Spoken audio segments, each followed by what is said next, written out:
Olá, queridos alunos e alunas da mediação tecnológica, da disciplina de Sociologia, que estamos aqui, então, seguindo com a nossa disciplina. Agora estamos chegando ao final, na reta final da unidade 1, pessoal. É isso mesmo, a gente agora está indo já para, se aproximando, então, das nossas avaliações. Isso quer dizer o quê? Que você tem que se preparar, que você precisa estar muito atento às datas e aos prazos, né?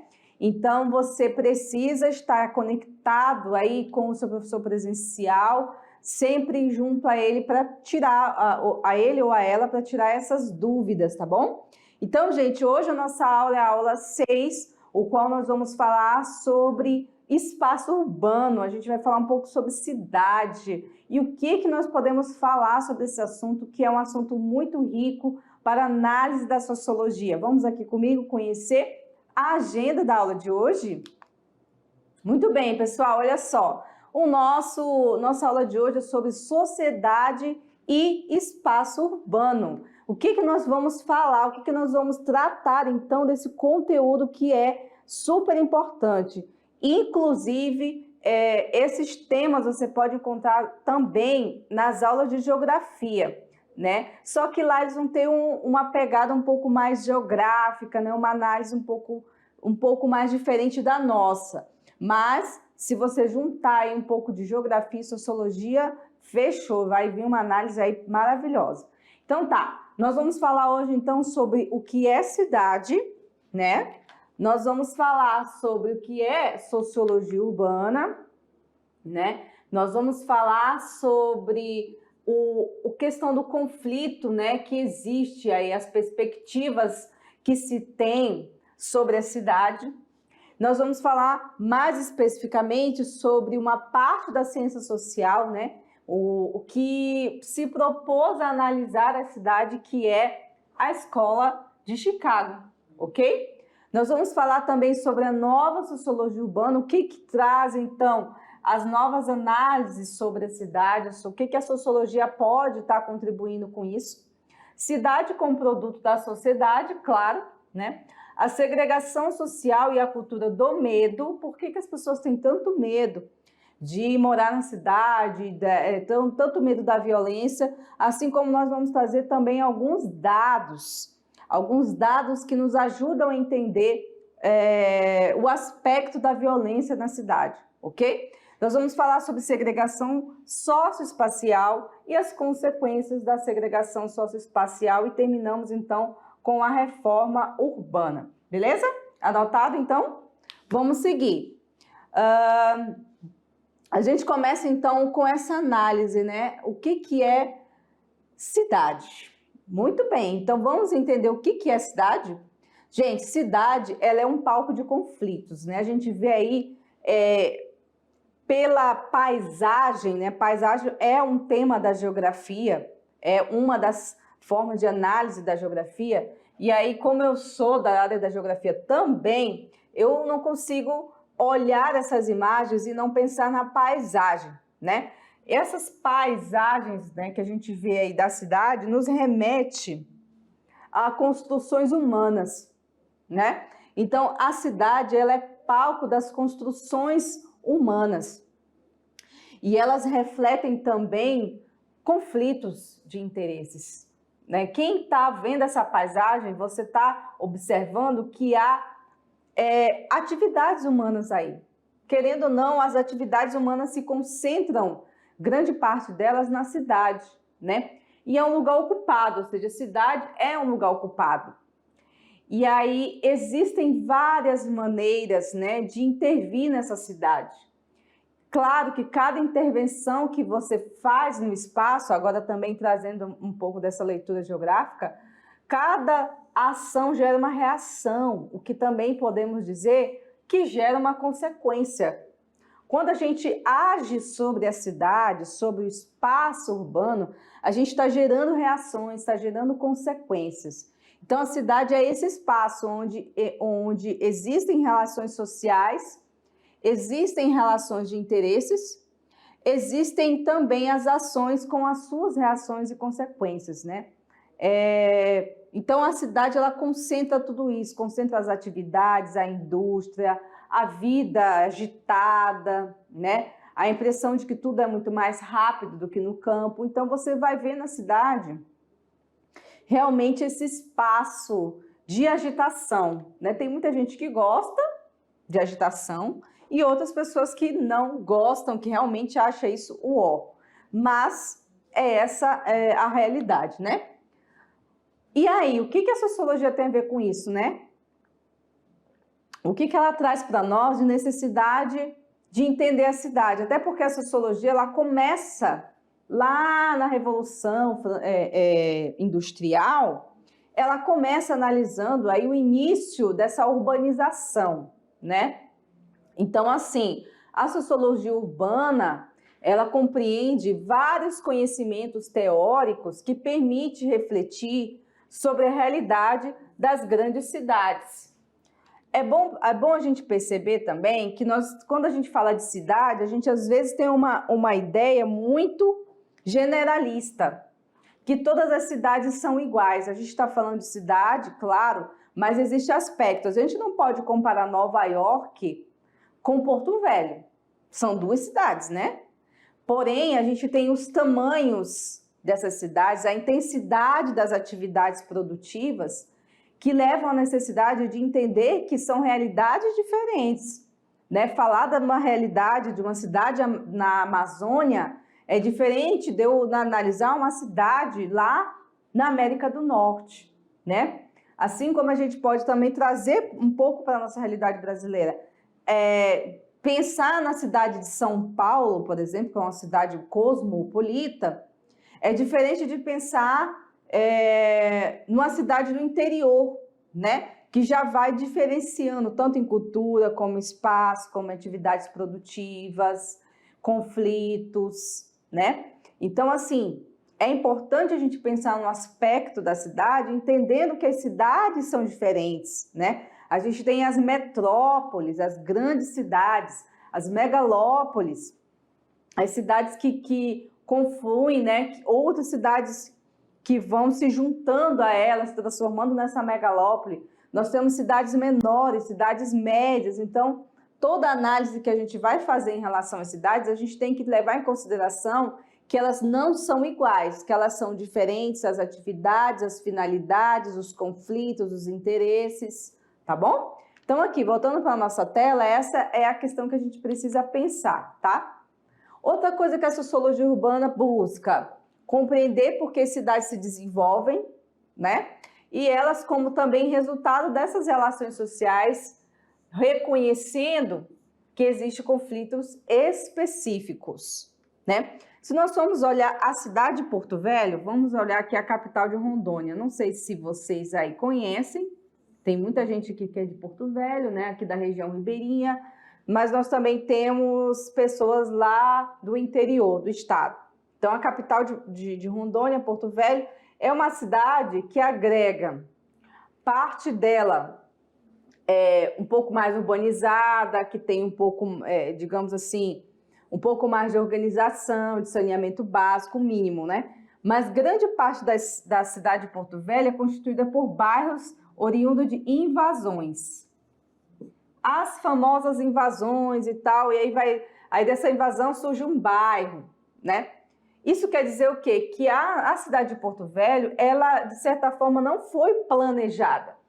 É uma cidade que vem, grande parte dela, de ajuntamento de pessoas em lugares específicos, e daí vão surgindo os bairros, e aí perde um pouco essa capacidade de organização. São poucos os espaços em Porto Velho que são planejados. Geralmente são os lugares onde tem condomínio, que há toda uma construção, uma preparação para aquelas pessoas viverem naquele lugar.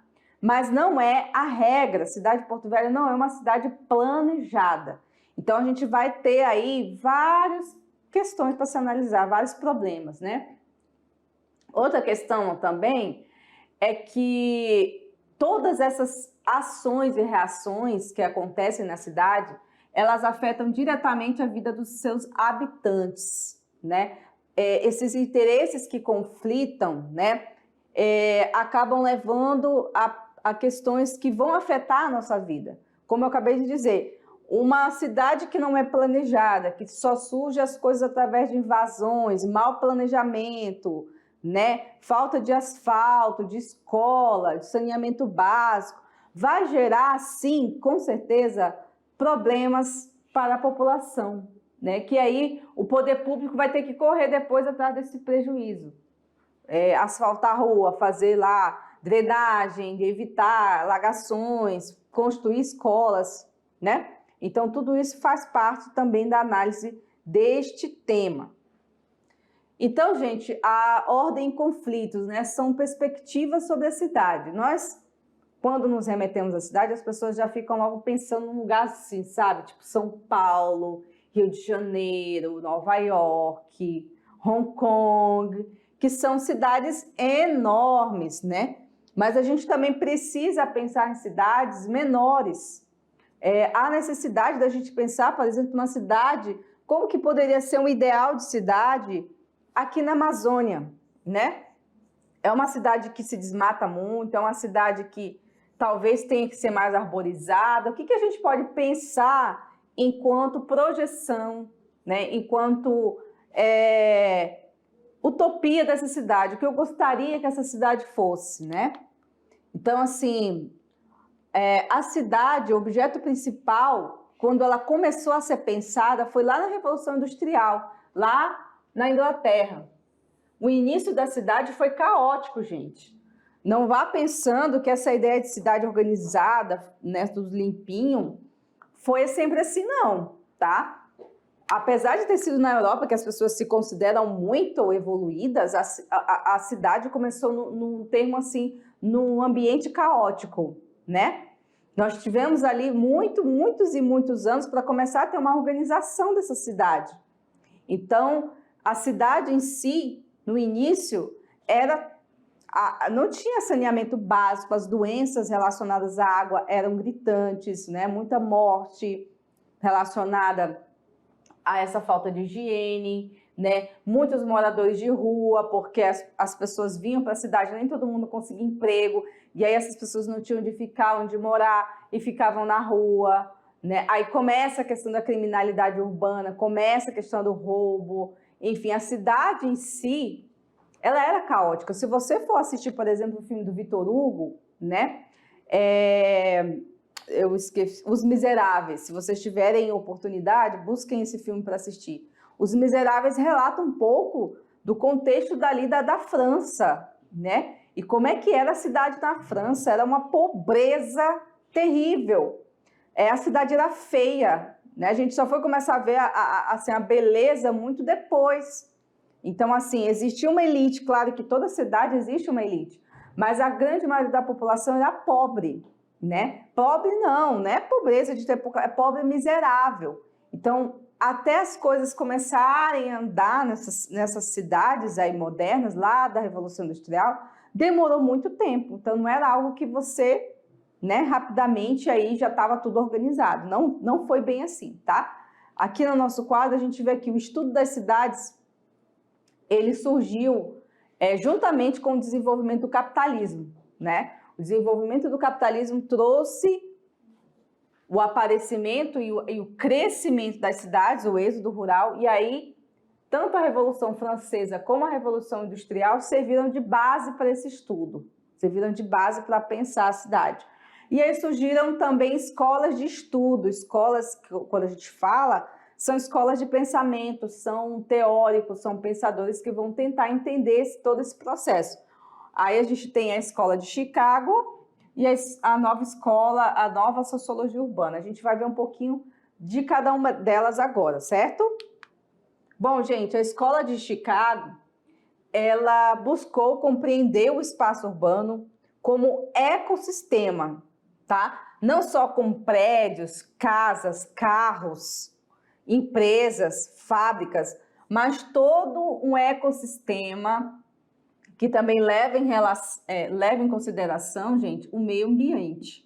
Não só a questão, né, do que se produz, mas como que a gente, né, usa o espaço em nosso favor, né? E também se transforma, essa escola de Chicago, né, usa todas essas ferramentas de pensamento das ciências humanas para tentar explicar a formação das cidades e o comportamento específico da população, sem recorrer à teologia e à moral religiosa. Então, assim, a sociologia vai buscar em compreender por que as pessoas na cidade se comportam de determinadas maneiras. Por que as pessoas talvez sejam mais individualistas? Por que as pessoas têm mais medo, não confiam nas pessoas? E tudo isso relacionado a esse estudo das ciências humanas, né? Então, a inspiração dos estudiosos de Chicago foi o sociólogo alemão Georg Simmel, né? Que fez reflexões importantes sobre o comportamento do ser urbano, né? Do homem urbano, no século XIX para o século XX, na virada desse século, né? E aí ele vai tentar entender esse ser humano, como que é esse ser humano agora que é altamente urbano. É diferente do ser humano que vive na área rural? Sim, né? E ele consegue trazer aí algumas modificações. E assim, as relações metropolitanas seriam superficiais e extremamente racionais. Foi aí que o Simmel trouxe, né, um pouco desse pensamento de mostrar que essa pessoa que mora na cidade, que já é considerada urbana, ela vai mudando de comportamento. Então, ela vai ficando uma pessoa superficial nas suas relações e totalmente racional. Então, os indivíduos, na maior parte do tempo, são apenas um número, né, ou um traço da democracia, da burocracia moderna. Então, assim, um exemplo disso é quando a gente vai no banco ou no Correios, né, nos Correios. As pessoas tendem a nem olhar mais na nossa cara, né? A gente vai para um lugar, a gente vai ser atendido num estabelecimento, as pessoas nem olham para você, né? Você pega uma senha e você é um número, sei lá, um número que vão te chamar, vão te atender e tchau. Não existe mais essas relações de proximidade. As amizades geralmente estão relacionadas ao seu campo de trabalho. Você já não encontra mais amigos, os parentes já moram distante, as pessoas já não se encontram mais, não há mais tantas reuniões familiares, né? As pessoas preferem ficar nos seus celulares, videogames, tablets, não estão mais se relacionando. Essa crítica que traz a ideia da sociologia urbana, como ela muda o comportamento das pessoas, né? Já no ambiente mais o rural, as pessoas se encontram, tem mais essa proximidade familiar, né? As pessoas dão mais valor para aproximação, são mais confiantes, confiam mais nas outras. Já no ambiente urbano, as pessoas só olham desconfiado. Você vai passando, se você vê alguém na tua direção, você já acha que ela vai te assaltar, né? Por quê? Porque há essa sensação, né? A gente vai falar disso mais à frente na nossa aula de hoje. Que sensação é essa que a gente está no lugar e parece que está o tempo todo desconfiado, com medo, achando que alguma coisa vai acontecer? Essa sensação de estar no ambiente urbano, é como se a gente tivesse o tempo todo que está ligado em alerta, achando que algo pode te atingir ou acontecer com você, ok? Então, essa é uma das ideias aí colocadas dentro da sociologia da Escola de Chicago. Aqui a gente tem, ó, na tela, que essas relações metropolitanas que o Georg Simmel aponta são relações de impessoalidade, ou seja, sem aproximação nenhuma. As pessoas não são amigas, elas estão ali apenas por uma relação de interesse. Ela não vai ficar ali querendo te ajudar, não. Ela vai fazer o que ela tem que fazer e pronto, né? E assim surge esse sentimento aí, às vezes até de solidão, dependendo de qual cidade você vive, né? Já a nova sociologia urbana, ela traz também reflexões sobre a cidade, né? E nela, a cidade ela só poderia ser compreendida como espaço produzido por um conflito inerente às contradições básicas do capitalismo, ou seja, é uma crítica, tá? É uma crítica ao capitalismo.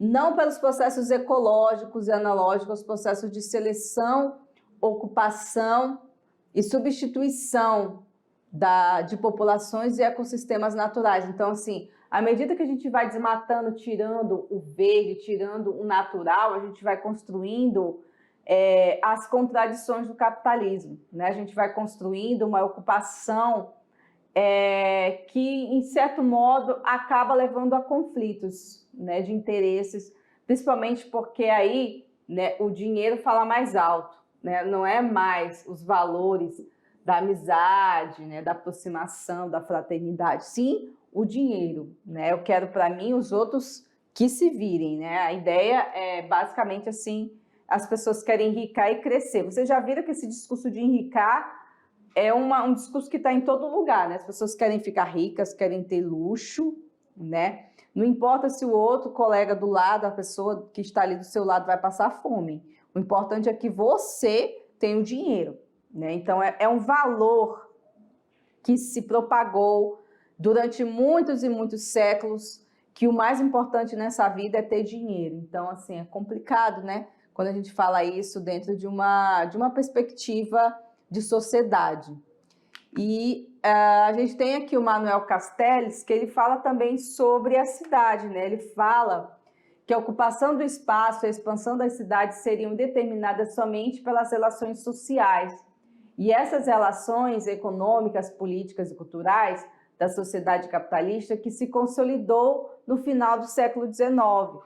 Então, esses valores que a gente está falando, né, de umas relações baseadas no dinheiro e no interesse, ela veio se consolidando desde o início da Revolução Industrial até os dias de hoje. E no século XXI, ela se consolidou, ela se colocou como a principal forma que as pessoas buscam, às vezes, estudar, ganhar dinheiro, ter, né, bens, como uma forma de superar sempre o outro, né? Então, é bem interessante também essa análise do Castells.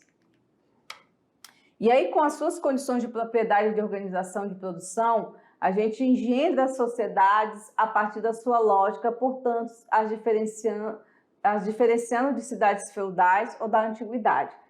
Já existiam cidades na antiguidade, professora? Sim, já existiam, mas a configuração dessas cidades eram diferentes, né? Hoje a gente busca uma padronização. A ideia de padronização está muito forte, né? Com a ideia dos condomínios, locais fechados, as pessoas basicamente assim, com os mesmos carros, as mesmas casas, as pessoas querem se padronizar, né? Os mesmos celulares, buscam sempre se parecer, pelo menos para atingir uma ideia de grupo, né? Pelo menos ter essa identidade de grupo. Então, essa organização da produção dessas cidades, elas têm uma diferenciação entre cidades feudais e da antiguidade, com certeza. Não tem como dizer que são as mesmas, porque não são, né? E aí a gente vê como que essa cidade ela acaba provocando sensações, né? A gente trabalha também aqui na nossa aula como a cidade ela pode trazer uma consequência social, que é o medo, né? A gente vai discutir isso agora aqui na nossa aula. Essa sensação, né, é compartilhada pelas pessoas cada vez mais, né? As pessoas que vivem nas cidades, e quanto maior a cidade, mais violenta elas ficam, né? Eu tive algumas experiências de andar em cidades grandes, né? O que a gente percebe? Que as cidades grandes, elas têm uma fortaleza de segurança nos lugares mais elitizados, né? Eu acabei de voltar de uma viagem de férias numa cidade grande chamada Lima. Ela é comparada à cidade de São Paulo, né, a capital do Peru. E é uma cidade que é enorme, muito espalhada. E há uma segurança, sim, mas nos bairros nobres, assim como na cidade de São Paulo, Rio de Janeiro. Então, assim, você se sente seguro de andar com a sua carteira, sua bolsa, em determinados espaços. Em outros espaços é extremamente perigoso. Então, a cidade ela compartilha de um medo, só que é um medo seletivo, dependendo do lugar que você está, né? Então, você tem, sim, uma sensação de medo, ou às vezes até quando você já está acostumado a uma cidade perigosa, até mesmo quando você está num lugar seguro, você ainda está com medo, porque você acha que a qualquer momento alguém pode aparecer, tomar sua bolsa, ou você pode tomar um tiro de bala perdida, como acontece muito no Rio de Janeiro, né?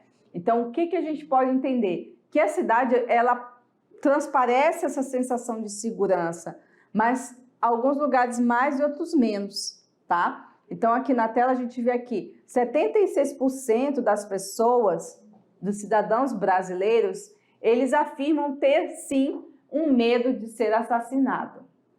Entendeu? Olha só que questão interessante. As pessoas, mais da metade das pessoas no Brasil diz ter medo de ser assassinado na cidade. Ou seja, há sim um medo constante. Há medo de aparecer alguém no meio de uma briga, de um tiroteio, no meio de um assalto, um sequestro, como já aconteceu em vários lugares do Brasil. Sequestro de ônibus, né? A pessoa do nada, ou então dentro de uma agência bancária. As pessoas então revelam-se ter muito medo, porque realmente é um espaço que pode acontecer, né? Isso pode acontecer com qualquer um de nós. Então aqui eu vou trazer para vocês um anuário brasileiro de segurança pública. A gente atualizou, né? Eu atualizei esse anuário, que a última que a gente tinha colocado em nossa aula era de 2016, e hoje eu vou trazer os dados de 2022, para a gente ver aí como é que está toda essa questão da violência urbana e através dos dados. Então aqui na tela a gente tem, antes da gente entrar no anuário, né? A gente analisa ainda aqui que a expressão da violência urbana, ela ganhou destaque no final da década de 70, quando as cidades já estavam consolidadas, Nova York, São Paulo, Rio de Janeiro, né, Hong Kong, as principais capitais do mundo, né? A gente já vê que há um medo, né, muito grande dentro desse espectro da cidade. E aí acompanha-se também alguns termos, né? O que aconteceu? Ficou popular os termos criminalidade, né? Segregação e exclusão. Ou seja, algumas cidades já começavam a segregar aqueles que eles viam como um perigo para a sociedade, principalmente favelas, bairros pobres, né? De lugares mais elitizados. Então, você vê em algumas cidades grandes que isso é muito claro, fica muito notório, né? Essa coisa de separar quem é pobre vive aqui na favela e quem é classe média num condomíniozinho mais ou menos, e quem é rico vive nas casas que praticamente é uma fortaleza, ou então em condomínios ricos, né? Bom, e a difusão do pensamento neoliberal e da globalização deve ser levada em consideração, né, para poder compreender o contexto social e histórico sobre a violência nas cidades. Porque aí, à medida que a sociedade foi ficando cada vez mais globalizada, a própria criminalidade também se globalizou, né? Tráfico de drogas, tráfico internacional de drogas, contrabando, tráfico de pessoas. Então, tudo isso ficou muito alto e começou a ter realmente crimes mais difíceis de solucionar, né? Como é a questão do tráfico de drogas. Então, agora sim, o medo nesse sentido, ele se tornou uma justificativa recorrente para as mudanças na administração dos espaços públicos e privados, tanto também como na forma de mobilidade urbana. Então, assim, em alguns bairros ricos, você não pode entrar nem que só se tu provar por A mais B que você pode entrar, né? Determinadas lojas, você vê que as lojas são tudo trancadas para você, aí a pessoa vê se você olha pela tua aparência, é confiável, então tá bom, vou deixar entrar. Senão, nem passa da porta. Então, assim, a mobilidade das pessoas, nesse sentido, acaba sendo afetada, né? Nos espaços públicos, do mesmo jeito, é porta com detector de metal, nos bancos. Então, as pessoas que têm muito medo mesmo, até vergonha de entrar em determinados lugares, porque têm medo de ser barradas, né? Muito bem, agora sim, olha só esse dado interessante aqui, ó, na violência urbana na Amazônia. 1/3 das cidades mais violentas do Brasil estão na Amazônia. Olha só que coisa grave, né? Interessante e grave. Então, assim, várias cidades da Amazônia são consideradas perigosas, né? Por exemplo, o estado do Pará tem uma violência urbana muito alta, né? A cidade de Belém. Aqui também, Porto Velho é uma cidade muito violenta. Manaus é uma cidade grande, muito grande já, também é considerada uma cidade violenta, né? Então, assim, a taxa de violência letal na Amazônia é 38% maior do que a média nacional. Olha só que interessante, porque aqui, quando você mapeia essas situações, vendo que as cidades aqui do norte são altamente violentas, isso é um dado para que os gestores públicos possam atuar com muito mais intensidade na segurança pública, já que está se colocando aí que a violência urbana é mais alta nessa região do país, o governo federal, o governo dos estados deve prestar atenção nisso aqui e começar a produzir políticas públicas para diminuir esses índices, né? Então a gente tem aqui, ó, a violência no Brasil e a violência na Amazônia Legal. No Brasil, 21,8%, na Amazônia Legal, 25%, né? Então, já é uma violência ainda maior da média nacional. Aqui também, ó, urbano, 22%, e nas cidades da Amazônia, 32,6%, mais de 10% de diferença. Então, aqui é só para a gente ter uma ideia de como os dados ajudam a gente a perceber a gravidade da situação, né? Que nós vivenciamos, e não é à toa que a população vive com medo, não. Já que está dizendo aqui que as cidades mais perigosas do país estão na Amazônia, né? Tá certo. A gente tem que tomar cuidado mesmo. Aqui, houve um crescimento também da violência letal na região norte. Ou seja, o que quer dizer isso? Que houve um aumento de assassinatos, né? Na região norte do Brasil, tá aqui, ó, 7,9%, né, a mais, dentro da média, né, de assassinatos. Então, a variação da taxa de mortes violentas intencionais por região entre 2020 e 2021. Foi analisado as regiões aí onde teve mais mortes. E olha aqui, ó, o norte aqui, ó, né? Realmente a gente está em crescimento. O que explica isso? Será que vocês já pararam para pensar por que aqui se mata mais pessoas? O que está acontecendo com a nossa região, né, gente? Então, é um dado que a gente precisa pensar, precisa entender e cobrar também ações, que a gente possa ter gestores públicos, o Estado tem que intervir para que a gente diminua esse número de mortes, né? E aqui, ó, apesar da melhora, ainda convivemos com uma violência extrema. Aí aqui se leva em consideração, né, idade, raça e gênero. Aí o que acontece aqui? Olha só, o Brasil tem 2% dos habitantes do planeta e 20,4% dos homicídios. Olha só. Então, mais de 20%, né, dos homicídios que há no mundo acontecem no Brasil.